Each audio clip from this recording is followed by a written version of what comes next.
அனைவருக்கும் வணக்கம். இன்னைக்கு நம்ம மாடி தோட்டத்தில சேனைக்கிழங்கு அறுவடை பார்க்கலாம்.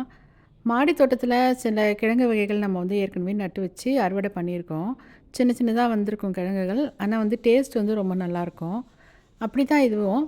சேனைக்கிழங்கு வந்து நான் வாங்கி யூஸ் பண்ணிட்டு கொஞ்சோண்டு மீதி வச்சிருந்ததில நல்லா வந்து முளைச்சிருச்சு.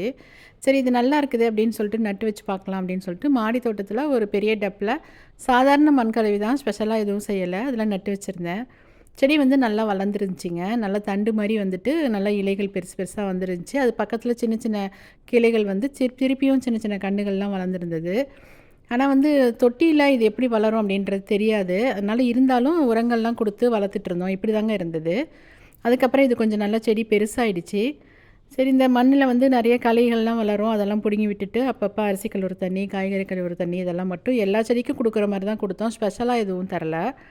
நல்ல செடி வந்து பெருசா இருந்துச்சு. அதுக்கப்புறம் பக்க கிளைகள் வந்து வெடிக்கிறது குறைவா இருந்தது.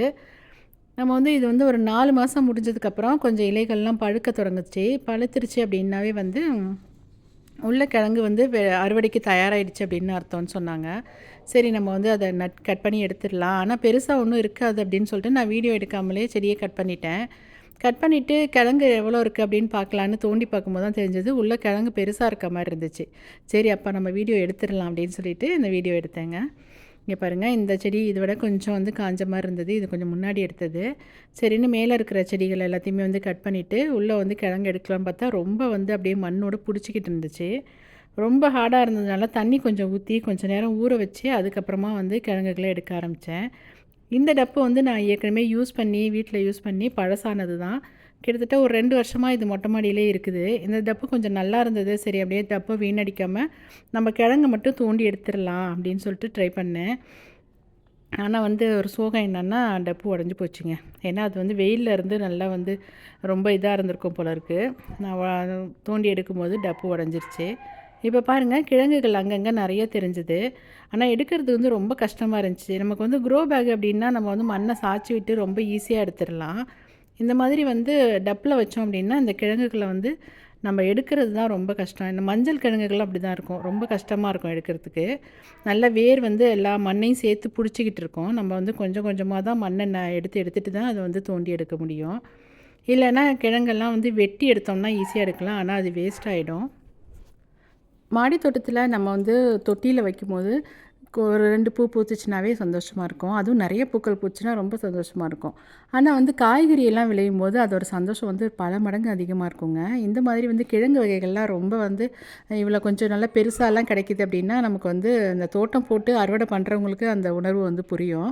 நம்ம என்னதான் கடையில வாங்கணும் அப்படின்னாலும், நம்ம விளைய வச்சது, நம்ம வீட்ல விளைஞ்சது அப்படின்னும்போது அதோட சந்தோஷம் வந்து கொஞ்சம் ரொம்ப ஜாஸ்தி தான். அப்படிதான் நானும் வந்து ரொம்ப கஷ்டப்பட்டு இந்த வேரை வந்து மண்ணெல்லாம் நவுத்தி வச்சுட்டு அந்த செடி கிழங்கு அப்படியே முழுசா எடுக்கணும் அப்படின்னு சொல்லிட்டு ரொம்ப முயற்சி பண்ணி தான் எடுத்தேன். ஏன்னா நம்ம ஏதாவது தோட்டத்துக்கு யூஸ் பண்ணுற அந்த டூலை வச்சு நம்ம எடுத்தோம் அப்படின்னா கிழங்கோட ஒரு பகுதிகள்லாம் வந்து காயமாயிரும். அதுக்கப்புறம் நம்ம எடுத்து பார்க்கும்போது நமக்கு கொஞ்சம் மனசு கஷ்டமாக இருக்கும். நம்ம முழுசாக எடுக்கணும் அப்படின்னு சொல்லிட்டு ரொம்ப முயற்சி பண்ணி எடுத்தேன். எவ்வளோ தான் கஷ்டப்பட்டு எடுத்தாலும் அந்த கிழங்க பார்த்தோன்னே ரொம்ப சந்தோஷத்தெல்லாம் அந்த கஷ்டமெல்லாம் மறந்துருச்சுங்க. என்ன டப்பு உடஞ்சி போச்சு, அது ஒன்று மட்டும்தான் சோகம். இது வந்து சின்ன கிழங்கு.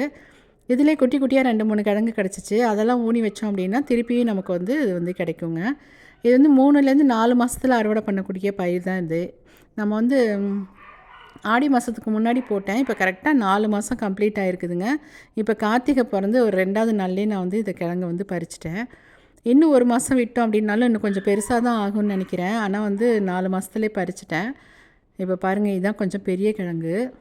இதுக்கு வந்து ரொம்ப போராடி ஒரு வழியா அத வந்து கிழங்க வந்து அந்த ரூட்டெல்லாம் வந்து கொஞ்சம் கட் பண்ணி விட்டோன்னே அழகா வந்துருச்சு. நம்ம வந்து மாடி தோட்டத்தில் விளைவிக்கும்போது இதில் வந்து எந்த உரமும் யூஸ் பண்ணலைங்க. நம்ம கடையில் வாங்கும்போது அந்த விவசாயம் பண்ணுறவங்களுக்கு வேறு வழி இல்ல. விவசாயம் பண்ணும்போது கொஞ்சம் அதிகமாக வந்து நமக்கு பலன் கிடைக்கணும் அப்படின்னா உரங்கள்லாம், ரசாயன உரங்கள்லாம் யூஸ் பண்ணி தான் ஆகணும். அவங்களுக்கு வேறு வழி இல்ல. ஆனா நம்ம வீட்டில் வந்து நம்ம சுத்தமா வந்து நம்ம எதுவுமே யூஸ் பண்ணாம இயற்கை உரங்கள் மட்டும் குடுத்து விளைய வைக்கிறதுங்க. இது வந்து சின்னதா இருந்தாலும் நெறைய வந்து சத்துக்களோட நல்ல ஆரோக்கியமான ஒரு விளைச்சல் தான் இது. நீங்க வந்து ஒரு 2, 3 தொட்டியில கூட இந்த மாரி ட்ரை பண்ணி பார்க்கலாம். இப்போ பாருங்க, அந்த பெரிய கிழங்க ஒரு வழியா அசைச்சாச்சு. அசைச்சிட்டோம் அப்படின்னாவே நம்ம வந்து கிட்டத்தட்ட எடுத்துட்டோம் அப்படின்னு அர்த்தம். மண்ணுலலாம் போட்டு நல்லா கையெல்லாம் பெரட்டி தான் எடுக்க வேண்டியதாயிடுச்சு. இங்கே பாருங்கள், அவ்வளோதான் எடுத்து முடிச்சாச்சுங்க. இவ்வளோ வேர்களும் தான் இதை வந்து இவ்வளோ ஸ்ட்ராங்காக மண்ணோட பிடிச்சிக்கிட்டு இருக்கிறது. அதை எடுத்துட்டோம் அப்படின்னாவே வந்து கிழங்கு வந்து வந்துடும். அவ்வளோதான், இதுலேருந்து எடுத்த மண் தாங்க இவ்வளவும், அந்த டப்பு ஃபுல்லாக இருக்கிறது. அந்த இவ்வளோ மண்ணையும் எடுத்துகிட்டு தான் அந்த கிழங்கு எடுக்க முடிஞ்சது. 4, 5 கிழங்கு வந்திருக்குதுங்க. இப்போ வந்து கழுவி எடுத்தாச்சு. இப்போ பாருங்கள், இதுதான் பெரிய கிழங்கு, ஒரு 1/2 கிலோ இருக்கிற அளவுக்கு இருக்குது. அதுக்கப்புறம் சின்ன சின்னதாக 2 கிழங்கு, அப்புறம் குட்டி கிழங்கு 2, அவ்வளோதாங்க. இதுதான் நம்ம மாடி தோட்டத்தில் சேனைக்கிழங்கு அறுவடை 4 மாதத்தில் கிடச்ச பலன்ங்க அது. உங்களுக்கு இந்த வீடியோ பிடிச்சிருக்குன்னு நினைக்கிறேன். பிடிச்சிருந்துச்சுன்னா லைக் பண்ணுங்கள், ஷேர் பண்ணுங்கள். ஜேகே சிம்பிள் கார்டன் டிப்ஸ் சேனலை சப்ஸ்கிரைப் பண்ணுங்கள். தேங்க்யூ.